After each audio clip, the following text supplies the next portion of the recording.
অসম্ভব সৌন্দর্যের অধিকারী এই জবলপুর, আর সেই জবলপুরেই রয়েছি আমি।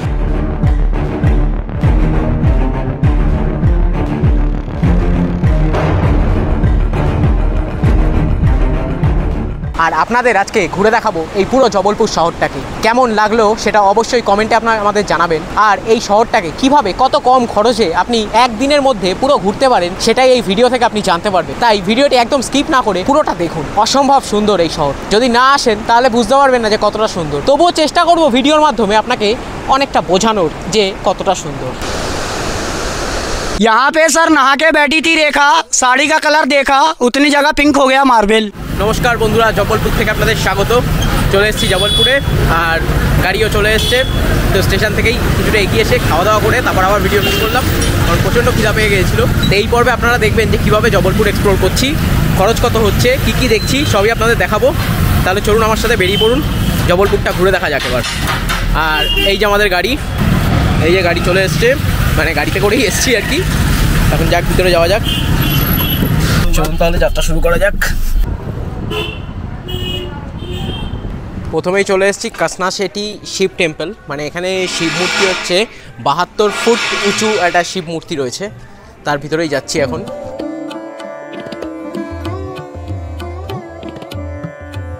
চাইলে আপনারা এখানে পুজোও দিতে পারেন, অনেকেই পুজো দিতে আসছে।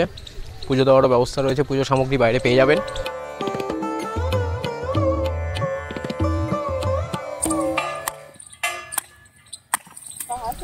এখন বেরিয়ে যাচ্ছি এখান থেকে, এবার দেখি দাদা কোথায় নিয়ে যায় সেটাও আপনাদের দেখাবো। চলুন তাহলে বাইরের দিকে যাওয়া যাক। আর এখানে ফটোগ্রাফি নিয়ে কোনো সমস্যা নেই, ফটোগ্রাফি পুরোপুরি করতে পারবেন। মূর্তিটিও খুব সুন্দর, আপনারা আসুন অবশ্যই, খুবই ভালো লাগবে। আর মানে এলাকাটা খুবই নিস্তব্ধ, এই জন্য পরিবেশটার জন্য আরও বেশি সুন্দর লাগবে। আর এই মন্দির চত্বরে ঢোকার সময় জুতোটা খুলে ঢুকবেন, বাইরেই দেখবেন জুতো রাখার কাউন্টার আছে, সেখানে জুতো রেখে নেবেন।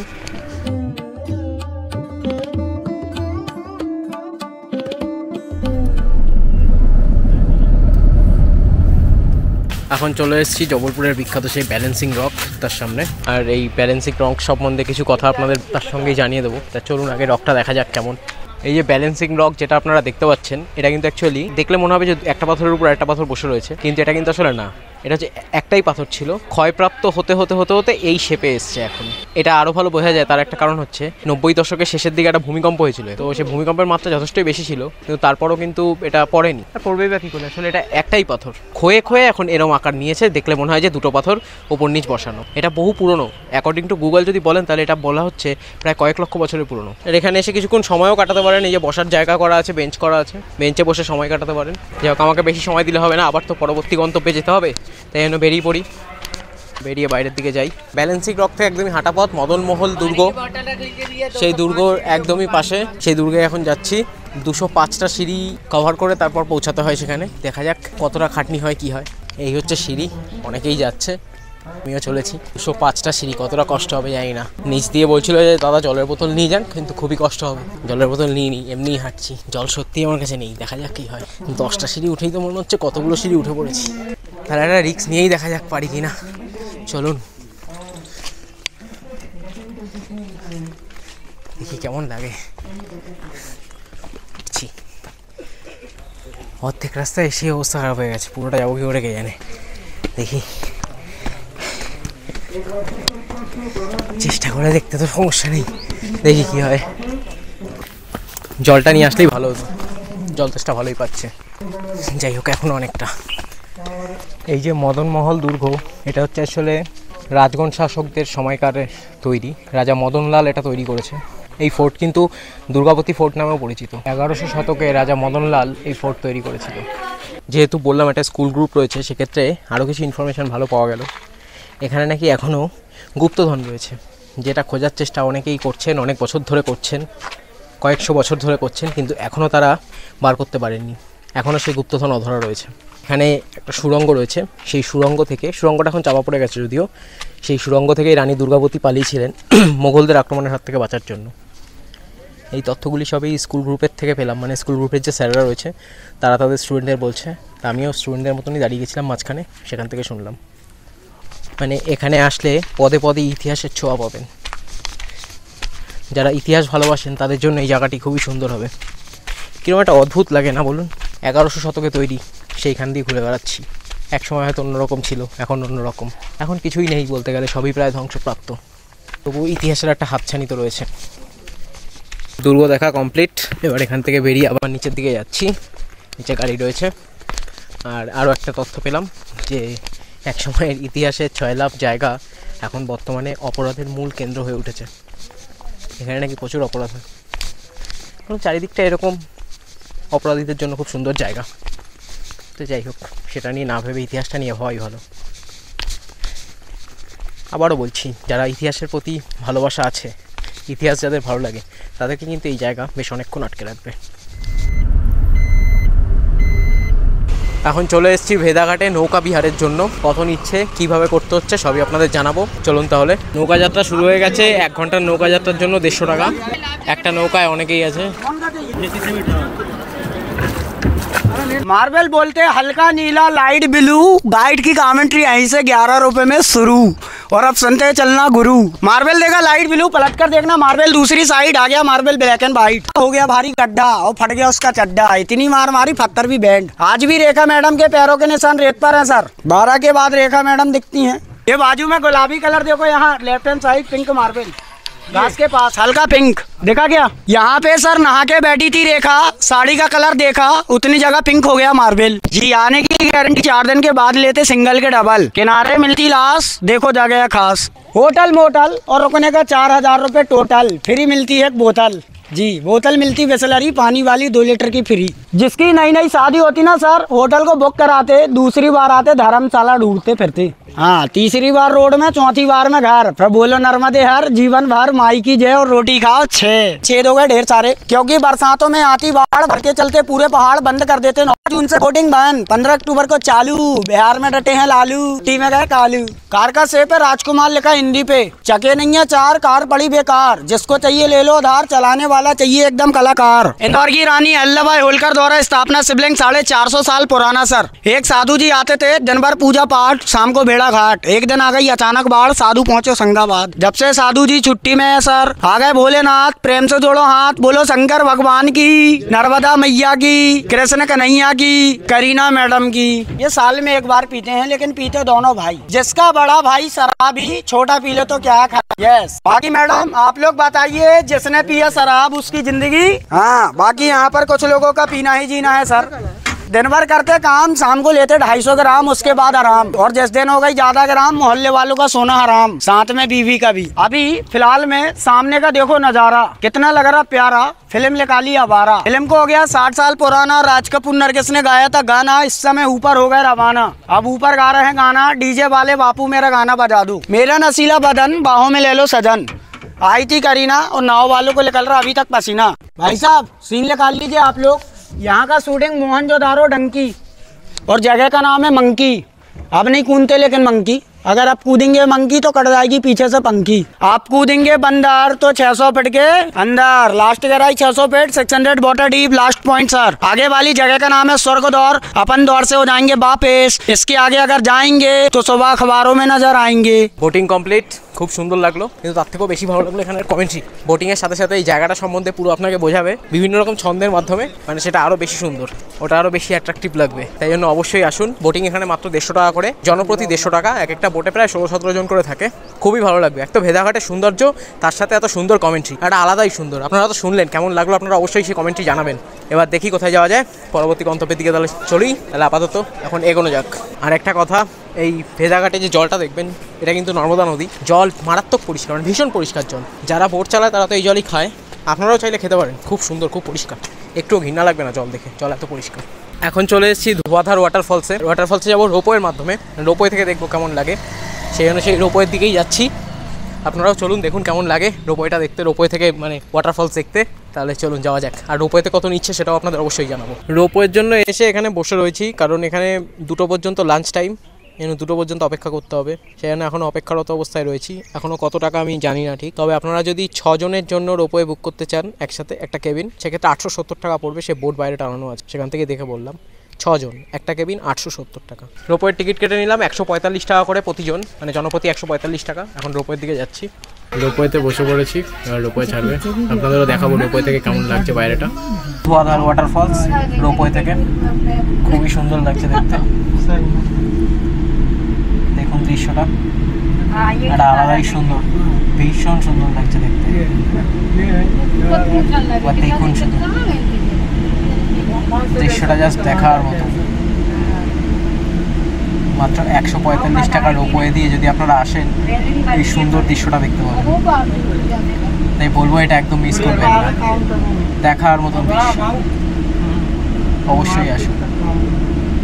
রোপওয়েতে করে ওপরে আসার পরে আপনারা এরকম গাড়ি পাবেন সাইট সিনের জন্য, 40 মিনিট ঘোরাবে। একটা গাড়ি 500 টাকা নেয়, সেটাতেও অনেকগুলো জায়গা আছে সেগুলো আপনাদের ঘোরাবে, সেটাও আপনারা ট্রাই করতে পারেন। যদি আমি একা মানুষ 500 টাকা দিয়ে সেই জন্য আর গেলাম না, আপনারা চাইলে দেখতেই পারেন এটা। এখন রোপওয়ে থেকে নেমে যাচ্ছি ওয়াটারফলসের দিকে। এটা হচ্ছে ওয়াটারফলসের একটা সাইডের ভিউ, আর একটা সাইডের ভিউ হচ্ছে আপনারা হেঁটে আর কি যেতে পারবেন, মানে গাড়ি আপনাদের নিয়ে যাবে, আমাকেও এক সময় হয়তো নিয়ে যাবে। তো এখন আমি রোপওয়ের থেকে যেটা যায় সেই দিকটা দিয়ে যাচ্ছি, তো এখান থেকে দেখি কেমন লাগে, আপনাদেরও দেখাচ্ছি। এখান থেকেও কিন্তু ভিউটা অসাধারণ, আপনারা আসলে কোনোভাবেই মিস করবেন না। দেখুন ভিউটা,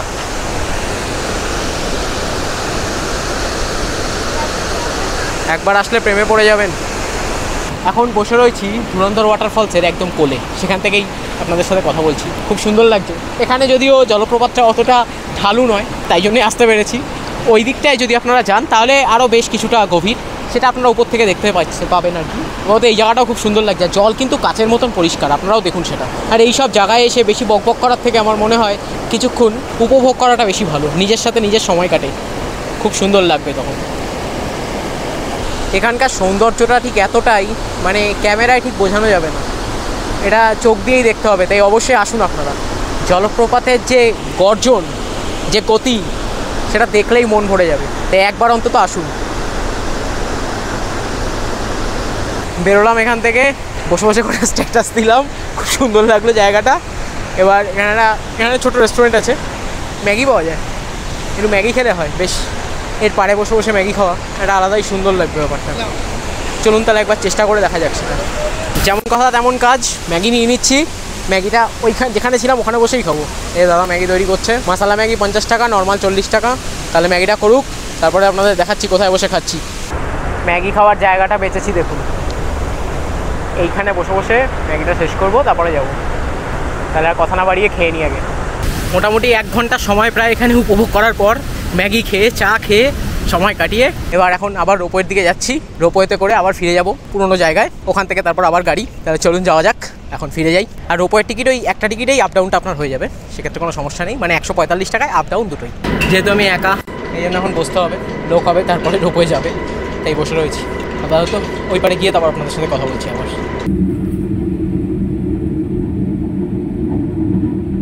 রোপওয়ে চড়া কমপ্লিট, চলে এসেছি এই পারে। তাহলে চলুন গাড়ির দিকে যাওয়া যাক। যাচ্ছিলাম বার্গি ড্যাম। বার্গি ড্যাম যাওয়ার পথেই পড়লো কালী মায়ের এই বিরাট মূর্তি, তাই দেখে চলে আসলাম সেখানে। আপনারাও দেখুন, দেখলে অবাক হতেই হবে আপনাদের।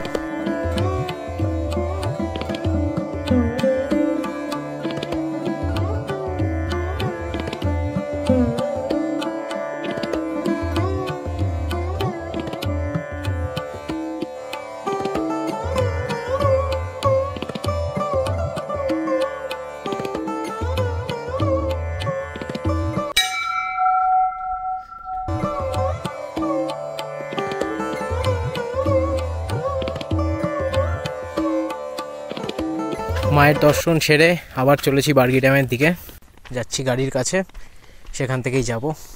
এখন এসছি বার্গি ড্যামে, খুব একটা ভালো লাগছে না, কারণ ড্যামে জল নেই। আমি একা কেন হতাশ হবো, আপনাদেরও হতাশ করি। জল থাকলে খুবই সুন্দর লাগতো। আমি চেষ্টা করবো ইউটিউব থেকে কোনো একটা জলের ছবি আপনাদেরকে দেখানোর, জল থাকলে কেমন লাগতো। এটা জল ছাড়া দেখছেন, এবার যদি আমি পাই তো সেক্ষেত্রে এখানে আমি জল সহ একটা ছবি আপনাদের দেখাবো। কিন্তু একটা কথা আপনাদের বলতে হয়, এটা তো নর্মদা নদীর উপরে এই ড্যামটা, নর্মদা নদীর জল কিন্তু সত্যি ভীষণ পরিষ্কার, ভীষণ পরিষ্কার। আপনি এই জল তুলে খেতেও পারেন, মানে এতটাই পরিষ্কার। তাহলে আর এখানে বেশি কথা বাড়াচ্ছি না, এখান থেকে যাই, দেখি এবার কোন দিকে যাওয়া যায়, দাদা কোথায় নিয়ে যায় সেটা আপনাদের দেখাচ্ছি। তাহলে চলুন পরের দিকে।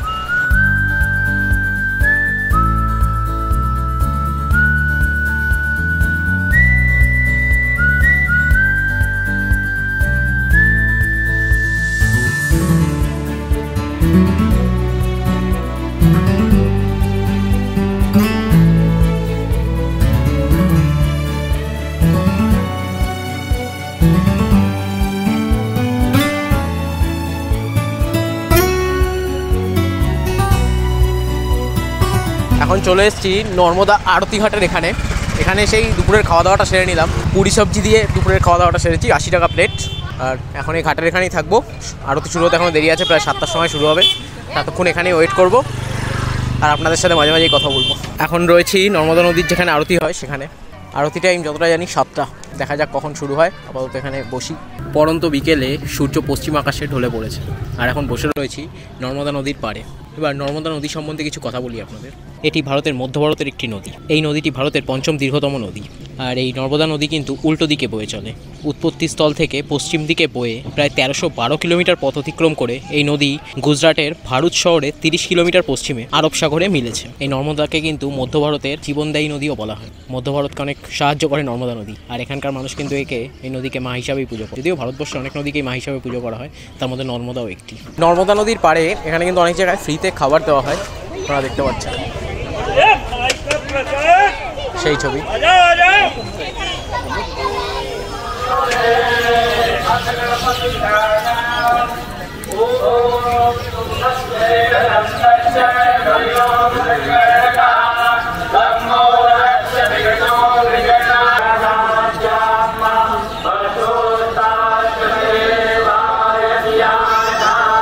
নর্মদা পাড়ে চলছে সন্ধ্যা আরতি, আপনারাও আসলে অবশ্যই দেখবেন। আর এখানে বোটে বসে আরতি দেখারও ব্যবস্থা আছে, সেক্ষেত্রে একটা বোট ভাড়া 500 টাকা। এবার আপনার যে কজন থাকবেন সেই অনুযায়ী ভাগ হয়ে যাবে। দেখতে পারেন নর্মদা আরতি। গঙ্গা আরতি শুনেছেন, এবার নর্মদা আরতি দেখুন।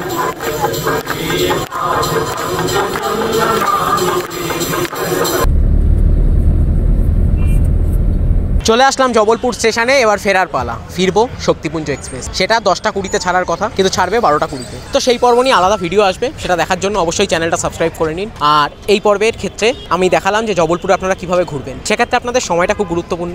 একটা রাত এখানে থাকলেই আপনাদের হয়ে যাবে। এবার কলকাতা থেকে কোন কোন ট্রেন জবলপুরে আসে? 3টে ট্রেন আসে। একটা হাওড়া মুম্বাই মেল আছে, আর শক্তিপুঞ্জ এক্সপ্রেস আছে, আর হামসাফার এক্সপ্রেস আছে। হামসাফারটা সাপ্তাহিক, এটা সপ্তাহে শুধু বুধবার দিনটা ছাড়ে। আপনারা শক্তিপুঞ্জটা ব্যবহার করতে পারেন, প্রত্যেক দিন ছাড়ে। দুপুরবেলার দিকে জবলপুরে নামায়, সেই দিনটা থেকে পরের দিন জবলপুর এক্সপ্লোর করে আপনারা রাত্রিবেলায় ফিরে যেতে পারেন। হামসাফারও তাই, হামসাফারও দুপুরবেলায় নামায়, সেই রাতটা থেকে পরের দিন আপনারা ফিরে যেতে পারেন। ভাড়াটা আমি শেষে জুড়ে দিচ্ছি আপনাদের। এখানে একটা রাত কাটানোর জন্য আপনারা হোটেল নিতে পারেন, বা যারা সিঙ্গেল আছেন তারা চাইলে জবলপুর স্টেশনে IRCTC ডরমেটারি আছে, সেখানে ডবল বেডের রুম নিয়ে নিতে পারেন 12 ঘন্টার জন্য। সেক্ষেত্রে খরচ পড়বে মাত্র 534 টাকা। খরচটা অনেক কম হবে, সিঙ্গেলদের জন্য এটা খুবই সুবিধার। আর এখানে ঘোরার ক্ষেত্রে গাড়ি ভাড়া পড়েছে 3000 টাকা। আমি একা ছিলাম, আপনারা আসলে যে কজন থাকবেন গাড়ি ভাড়া, ছোটো গাড়ি 3000 টাকাই পড়বে। গাড়ির নাম্বারও আমি আপনাদের দিয়ে দিয়েছি, আগেও দিয়েছি, এখনও দিয়ে দিচ্ছি গাড়ির নাম্বার। তো আপনারা সেই গাড়ি দাদার সাথে যোগাযোগ করে নিতে পারেন, দাদা খুবই ভালো। ফেরার ভিডিওটা কেমন হচ্ছে সেটা দেখার জন্য অবশ্যই চ্যানেলটা সাবস্ক্রাইব করে নিন, তাহলে নোটিফিকেশনটা পেয়ে যাবেন। আর এই ভিডিও এখানেই শেষ করছি, শেষে খরচটা আছে আপনারা দেখে নিন। তাহলে চ্যানেল সাবস্ক্রাইব করুন, লাইক করুন, কেমন লাগছে সেটা কমেন্টে জানান। আপাতত এখানেই শেষ হচ্ছে, আবার আসছি পরের পর্বের ভিডিও। এবার আসবে ফেরার ভিডিও।